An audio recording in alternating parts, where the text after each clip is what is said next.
everyone, and welcome back to the channel. In today's video we'll be covering mods associated with the Orcish, or as more commonly known as the Orcs.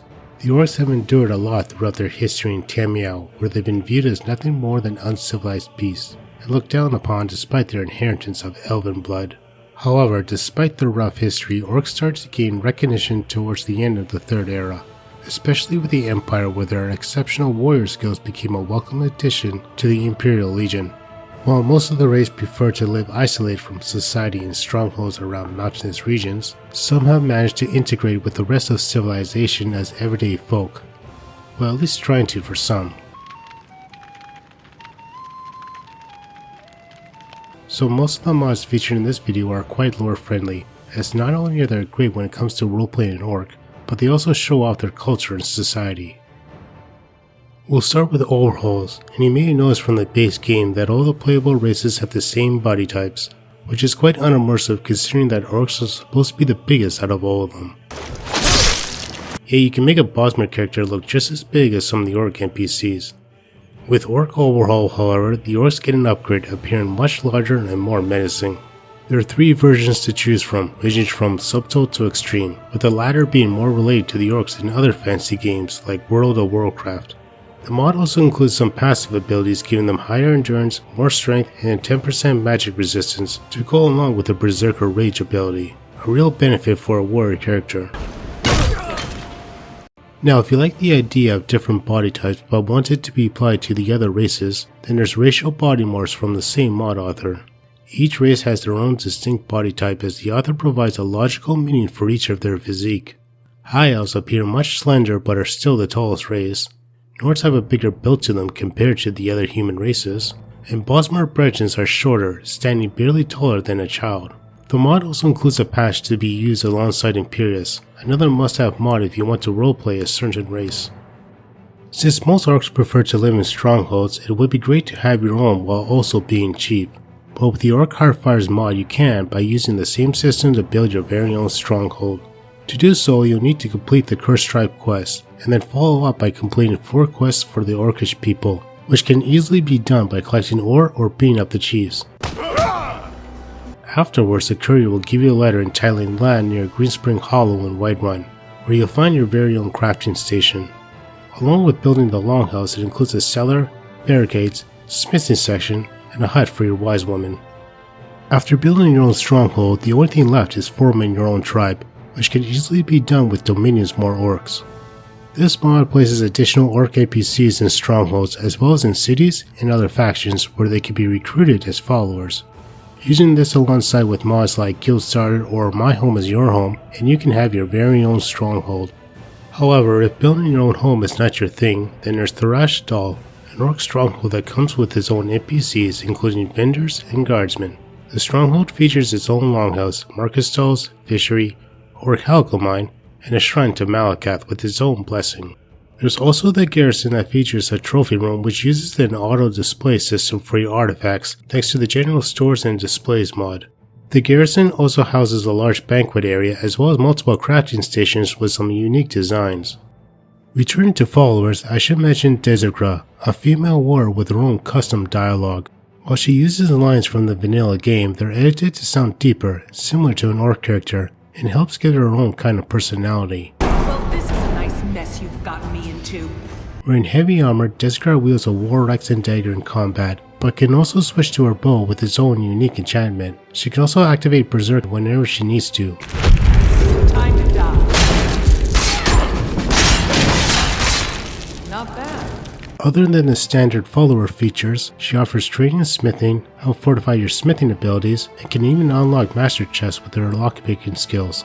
You can actually find her near Greenspring Hollow, which is perfect after setting up your stronghold from Orc Hearthfires, and is a measurable candidate so she can be one of your 20 wives. You're the only one who's proven worthy in all of this.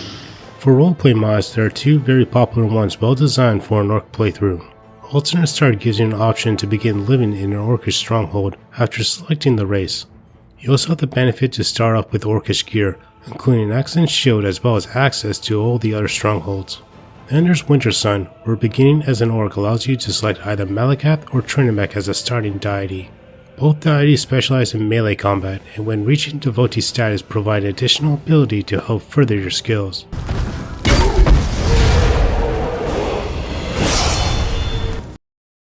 Speaking of Malakath, an orc roleplaying as his follower or champion is almost meaningless without the Daedric Prince's artifact, Volin Drawn.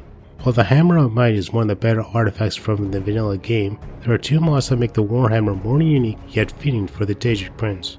Reliquary of Mist version gives you an additional melee damage whenever striking the target, stacking up to 10 times. After 10 strikes you're granted Malakath's Vengeance, which can be unleashed with a sideways power attack delivering a cyclone that damages and paralyzes all the targets in its pathway. A very powerful ability that helps with dealing with multiple opponents and quite fun to pull off. I swear. The other mod comes from Zim's Immersive Artifacts, which can also be downloaded as a single file if you're looking at only changing the hammer. Along with absorbing stamina, its enchantment also paralyzes the target when delivering a sideways power attack, while also knocking them airborne. Now both versions are arguably overpowered, but when you look into the lore about the artifact's description, both enchantments are accurate to how it's described. Also, who doesn't like sending enemies airborne, especially if they're giants? As for Orcish weapons, there's Crazy Lion's version, which overhauls the design with custom textures and meshes. Not only are they of high quality coming in either 2K and 4K variants, but the larger designs make the weapons and shield more fitting to be wielded by an Orc character, as opposed to any other race. They can be installed as a replacer or be used as a standalone. For armors, the Warchief Armor is a desirable set, especially for an Orc Chief. Its design combines Orcish brutality with Nordic resilience, making it a lore-friendly fit into Skyrim.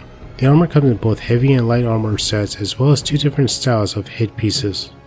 While female orcs aren't allowed to become chiefs of their selected tribes, that doesn't mean they can have their own armor set. Ghorza's armor uses a unique design for female characters, which may look slim but still fitting for a female warrior. The armor set also comes with a shield, and like the Warchief armor, it comes in heavy and light armor variants, only with different designs. Other than being able to craft with the Orcish Smithing perk, you can purchase the set from Ghorza herself, the blacksmith in Markarth. There's also an Orcish Sabre and bow from the same mod author that are meant to complement the armor set, which they perfectly do as long as you download the less green versions. As for the final mod, it involves a questline that includes fighting through the Thalmor to reach a stronghold in the mountainous regions in East March. While Adal Matar is a quest mod, you won't find quest markers on the map or objectives in the journal. However, there are notes in nearby camps explaining the whereabouts of the stronghold, which the Thalmor are planning to take over, and the only way to reach it is by going through them along with other enemies. Along with fighting the Thalmor, there are also some new dungeons to explore that are filled with enemies but quite a bit of loot to discover. Although a little warning, when I ran this mod through loot, I was given a message that the mod uses deleted Navmeshes, which can cause crashes, but from my experience I didn't have any, nor did I come across any major bugs or issues. That being said, I only had the mod installed for about 3 to 4 hours, so if you're planning to use it for a long playthrough, then I'll look at a guide for fixing the deleted Navmeshes. I'll link one in the description below. That's all for today. And as always, all mods featured will have their links in the description along with some recommended ones as well as character builds for an Orc playthrough. If you're new to the channel, I've been planning on covering mods associated with each race, and I've already done videos for the Dumber and Red Guards, so make sure to check out those as well. You'll have to prove yourselves, but I'm willing to give you a chance. Next up will be the Khajiits, which will be quite interesting considering I know very little about them, but I've always been intrigued about their society, as well as mods associated with them. Thanks for watching, and I'll see you all next time. Peace out.